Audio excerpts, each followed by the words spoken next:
سوال دا دی چې په دې وطن کې یو وبا راغلې وه د کرونا کووډ-19 نو د هغې په باره کې ایس او پیز جاري شوي په انټرنیشنل او په نیشنل لیول باندې او دا خبره شوې وه چې تاسو سوشل ډسټنس ساتئ، سماجي فاصله، او بله دا ده چې تاسو ماسک لګوئ او د ماسک نه بغیر تاسو مه ګرځئ. نو په هغې باندې ظاهره خبره وه چې عمل کول پې ضروري و او د ځان احتیاط کول او د ځان حفاظت کول دا خو ضروري دي. خو نن سبا چې بین الاقوامي طور باندې هغه پابندیانې تقریبا اوچتې شولې او په کرونا وایرس کې کافي حده پورې کمی راغې، تقریبا ختمه شوه. نو یو ملګري بلکې بار بار ملګري تپوس کوي چې په دې حوالې باندې تاسو موږ ته خبره وکړئ چې اوس هم لکه په حرم شریف کې هم باقاعده هغوی ایس او پیز هټاو کړل، ویې ویل چې دغه شانې بغیر د ماسک نه تاسو منځونه کوي. اوس هم په حرم کې خلک په ماسک کې منځونه کوي، عمرې له راغلي خولې پټه کړي او په منځ کې مخله پټوي. یا عام طور باندې زمونږ کم چې ډاکټران ملګري دي نو هغوی هم دقه وس دومره یریږي چې هغوی اني ټایم په ماسک کې هغوی خپل وخت تېروي. او یا عام ایجوکیټډ خلک چې کم دی نو هغوی هم کوشش کوي چې په ماسک کې مونځ کوي. نو په دې وخت کې سړی په ماسک کې مونځ کوي نو د دې څه حیثیت دی؟ د دې په باره کې یاد ساتئ. ګورئ حدیث د حضرت عبدالله بن مسعود رضی الله تعالی عنه دی، دا په ابو داود شریف کې دی، سنن ابو داود. حدیث راوي سیدنا ابو هریره رضی الله تعالی عنه هغه وایي نهى رسول الله صلی الله علیه وسلم ان یغطی فاه فی الصلاة.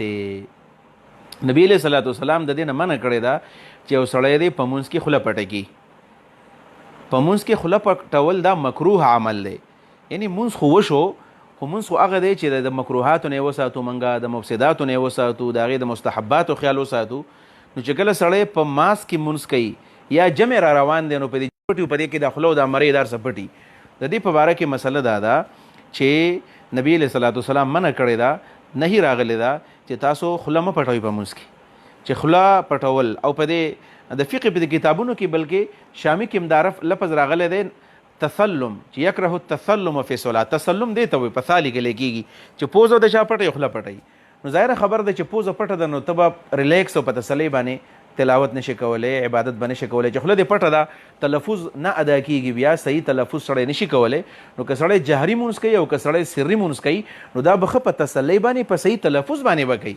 بعضې خلک په پټه خوله باندې مونځ کوي، نو مونځ به سړی که پټ هم کوي دا به ښه تلفظ کوي چې باقاعده سړی خواته سړی ورته ولاړ هغه پوهېږي چې دا څه وایي. په دې بنیاد باندې په پټه خوله باندې مونځ کول مکروه دي. پاتې شو دا خبره چې په دې کرونا وایرس کې هم پټوله نو دا خو قانون دی چې ان المکروه عند ضرورت یباح. دا خو قانون دی، د اصول فقه قاعده ده چې ان المکروه عند ضروره یباح، چې مکروه شی د ضرورت په ټیم کې جایز کیږي. نو دا ضرورت راغلی و لحاظه جایز شوله. یا دا چې الضرورات تبیح المحظورات قرآن دا خو یو قاعده ده، ابن نجیم هم لیکلې ده، اشبان ظاهر کې سیوطي لیکلې ده. نو دا خو مشهوره قاعده القواعد الفقهیه کې دا قاعده شته دی چې الضرورات تبیح المحظورات. قرآن نه ثابتېږي چې تاسو وینه مخورئ، تاسو خنزیر مخورئ، خو البته چې کله تاسو ضرورت راشي الا مستوررتم فمن استر غیر باغ ولا عاد فی مخمصه، دا الفاظ قرآن نه ثابت بیا جایز کیږي، فلا اثم علیه. نو د ضرورت په ټیم کې دا جایز شو. په دې بنیاد باندې که چاته کرونا نشته یا په یو ځای کې د کرونا مسله نشته، لکه نن سبا تقریبا نشته دی په بعضو ځایونو کې، نو ټیک دا ماسک لګول سړی در لګوي. خو چې کله مونځ ټیم راشي نو ماسک لرې کړي د خپلې خولې نه او جیب کې دی واچوي او ښه برابر دې مونځ وکړي، او چې کله یې مونځ وکړو د هغې نه پس دې ماسک راوالي بیا دې وتړي. خبره ختمه شوله. په دې بنیاد باندې دا مسله ده چې په دې حالاتو کې چې کله دغه پابندیانې اوچتې شولې، نارمل حالات رالل، و زموږ ټولو ملګرو ته دا دعوت دی چې تاسو د ماسک نه بغیر مونځ کوئ. او دویم نمبر خبره پکې دا ده، یو خدا چې نبی علیه السلام منع کړله، دویم نمبر دا په دې کې تلفظ نه کېږي، دریم نمبر دا ده چې دا د یهودو او د مجوسو سره مشابهت دی.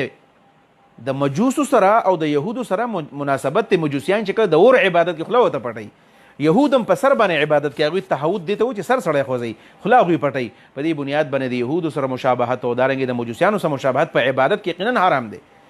مشابهت کلی طور باندې یا په عبادت کې مشابهت یقینا حرام دی. او کله چې یو شی د چا سمبل او د چا شعار جوړ شوی بیا پرېښودل غواړي، په کار خو دا ده په دې کرونا کې هم سړی دی اړو بیا په مونځ کې لګوي نه. خو د کرونې په دوران کې به سړی ورته مکروه تنزیهي ووایي، په عامه حالاتو کې دا مکروه عمل دی. په دې بنیاد باندې به سړی په مونځ کې ماسک نه لګوي، رومیال به نه تاوي، خوله به نه پټوي. نبي علیه السلام منع کړل او کله چې پیغمبر منع وکړله نو په دې کې قیل و قال نه بیا ځان ساتل پکار دي. لہذا په دې حالاتو کې موږ د ماسک نه بغیر مونځ وکړو. دا طریقه به انشاءالله تعالی غوره طریقې. الله تعالی دې موږ له د عمل کول توفیق راکړي. واخر دعوانا الحمد لله رب العالمین.